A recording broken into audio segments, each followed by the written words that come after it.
कहते हैं ना, समय बड़ा बलवान। कुछ वैसा ही होता हुआ इस वक्त दिख रहा है अमेरिका के साथ, जहां एक तरफ डोनाल्ड ट्रंप ने अपना गुस्सा निकाला, कहीं ना कहीं कहा जा रहा है कि G20 को तोड़ने का पूरा प्लान बना डाला। वहीं दूसरी तरफ ये देखने को मिल रहा है कि चाइना, भारत, ब्राजील ये अपना दबदबा बढ़ा रहे हैं और एक नए सेक्टर पर पूरा ध्यान इन्होंने लगा दिया है। एक ऐसे जगह पे इन्होंने ध्यान लगा दिया है जहां से आगे इन्हें सबसे बड़ी ताकत मिलने वाली है। जानेंगे। वहीं भारत की इकोनॉमी ने इस वक्त तहलका मचा दिया है। जो रिपोर्ट आई है वो डोनाल्ड ट्रंप के सोच से एकदम विपरीत आई है। हमेशा की तरह जानने को मिलेगा बहुत कुछ। आइए जानते हैं इन खबरों को विस्तार से। जो आगे की नहीं सोच पाता है ना, वो देश या वो परिवार डूब जाता है। और ऐसा ही सीन इस वक्त हो रहा है अमेरिका के साथ। अमेरिका को लेकर एक बहुत ही प्रसिद्ध बात कही थी अलीबाबा के फाउंडर ने। अलीबाबा के फाउंडर ने ये कहा था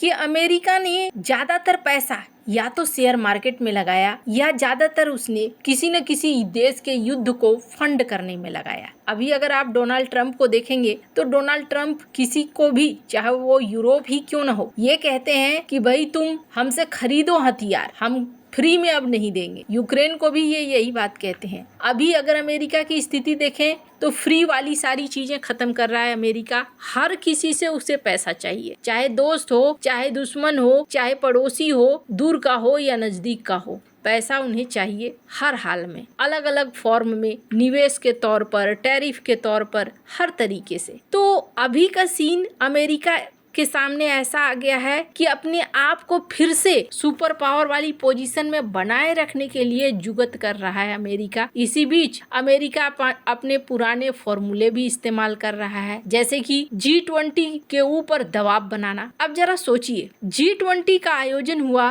और साउथ अफ्रीका में इस आयोजन को सफलतापूर्वक कर भी दिया गया। भारत ने यहाँ दो चीजें पाई और दोनों ही जबरदस्त। पहली चीज भारत ने पाई कि यहाँ पर IBSA सामने आ गया, जो 2003 से ठंडा पड़ा था, अब एक बार फिर से निकल कर आ गया। और दूसरी चीज, कनाडा, जर्मनी के साथ भारत का एक ट्राइलेटरल भी हो गया। कनाडा, ऑस्ट्रेलिया के साथ भारत का एक ट्राइलेटरल एग्रीमेंट भी हो गया। पर इसके अलग अमेरिका के लिए ये एक ऐसी बात हो गई जो नाक कटने वाली बात थी कि वो नहीं भी पहुंचे, फिर भी सारा कुछ हो गया, जॉइंट डिक्लेरेशन सब कुछ हो गया। तो डोनाल्ड ट्रंप का गुस्सा फूटा और अब उन्होंने कहा कि मैं जब G20 करूंगा तो साउथ अफ्रीका को नहीं बुलाऊंगा। अब साउथ अफ्रीका एक फाउंडिंग मेंबर है, अगर वो इसे नहीं बुलाते हैं, कहीं ना कहीं साउथ अफ्रीका को कहीं ना कहीं G20 को तोड़ने की कोशिश करेंगे, ऐसा कई एक्सपर्ट कहते हैं। पर दूसरी तरफ क्या चल रहा है, ये जो खेल है ना, ये अपनी जगह है। असल में क्या होता है, असल में वही जीतता है जिसके पास ताकत होती है और जो सही तरीके से ताकत का इस्तेमाल करता है। अभी भारत, ब्राजील और चाइना तीनों ने एक ऐसा फैसला लिया है जिस फैसले को देखकर आप सोचेंगे कि इन्होंने भविष्य के बारे में ना पूरा प्लान अभी ही कर लिया है। यही वजह है कि भारत जिस प्लानिंग के साथ चल रहा है, भारत की इकोनॉमी में गिरावट नहीं आ रही है। अभी अगर देखें तो भारत की इकोनॉमी की बात करें तो भारत की इकोनॉमी भारत के कई प्लान को सपोर्ट कर रही है। साल 2025-2026 की दूसरी क्वार्टर में GDP 8.2% है। RBI ने अनुमान लगाया था 7% होगी, लेकिन अब इससे ज्यादा है। पिछले 6 क्वार्टर का सबसे हाई। मैन्युफैक्चरिंग 9.5%, कंजम्पशन 6.5% इस रेट से हुई है। RBI ने पूरे साल के लिए 6.8% कहा था, लेकिन अब दिसंबर मीटिंग में ये ऊपर की ओर रिवाइज करेगा। क्यों हुआ है इतना मजबूत? लो बेस इफेक्ट है। पिछले साल 5.6 था। लो महंगाई है, GST रेट कट भी हुआ है, मॉनेटरी पॉलिसी में लोन सस्ते हुए हैं, लेकिन अभी भी कई तरह के चैलेंजेस हैं, जैसे कि अमेरिका का टैरिफ, ये कब कैसे खत्म होगा कहना मुश्किल है। लेकिन हाँ, इन सब के बीच 3 देशों का एक बड़ा प्लान चल रहा है। समुद्री जहाजरानी दुनिया का एक बड़ा हिस्सा है जो समंदर में चलता है, व्यापार को संभालता है। करीब दुनिया के 90% व्यापार समंदर में आने जाने से संभलते हैं, यानी यहीं से लेन देन होता है। जहाजें निकलती हैं और फिर ये पहुंचती हैं पोर्ट में, फिर वहां से माल लोड होता है, दूसरी जगह पहुंचता है। लेकिन इसके साथ क्या हो रहा है, ये CO2 का उत्सर्जन भी करती है और जिसकी वजह से क्या होता है कि जलवायु परिवर्तन शुरू हो रहा है। तो अब ये जो दुनिया के देश हैं, ये जलवायु परिवर्तन मामले में साथ भी आ रहे हैं। हालांकि अमेरिका हाथ पीछे खींच रहा है, लेकिन भारत, चाइना, ब्राजील साथ आ रहे हैं। अब इन्होंने ग्रीन शिपिंग कॉरिडोर बनाना शुरू कर दिया है।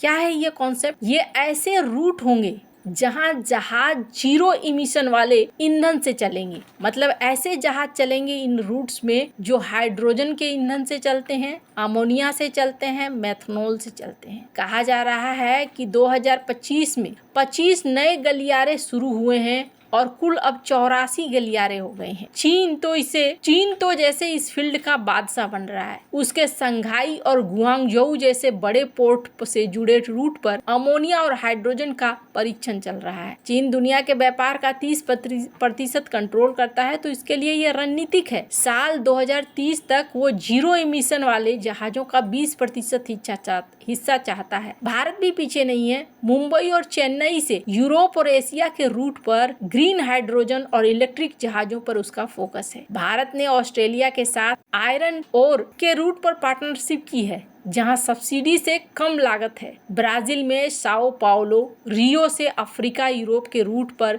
बायोमेथनॉल का इस्तेमाल हो रहा है, जो उसके खेती में काम आता है। ये गलियारे न सिर्फ पर्यावरण को बचाते हैं, बल्कि नई जॉब और इकोनॉमिक ग्रोथ भी लेकर आ रहे हैं। पश्चिमी देश इस ग्रोथ से हिल रहे हैं कि किस तरीके से भारत, चाइना और ब्राजील आगे की तरफ बढ़ते हुए दिख रहे हैं। मैंने क्यों कहा कि दूर का सोचना बहुत जरूरी होता है। आने वाले समय में ना ग्रीन एनर्जी ही चलने वाला है। ये जो एनर्जी का फॉर्म अभी आप देख रहे हैं, तेल, गैस वगैरह, ये जो एनर्जी का फॉर्म देख रहे हैं, तेल, डीजल, पेट्रोल, ये सारी चीजें बंद हो जाएंगी और ग्रीन एनर्जी का मार्केट आने वाला है। और इस दिशा में जो पहले बढ़त हासिल कर लेगा वो आगे रह जाएगा। चाइना के साथ यही चीज है कि चाइना एक तो दूर की सोचता है। 5 साल का ये लोग प्लान बनाते हैं और उस 5 साल के प्लान को पूरी तरीके से सफल करते हैं। अब भारत भी इसी रास्ते पर बढ़ता जा रहा है। अब और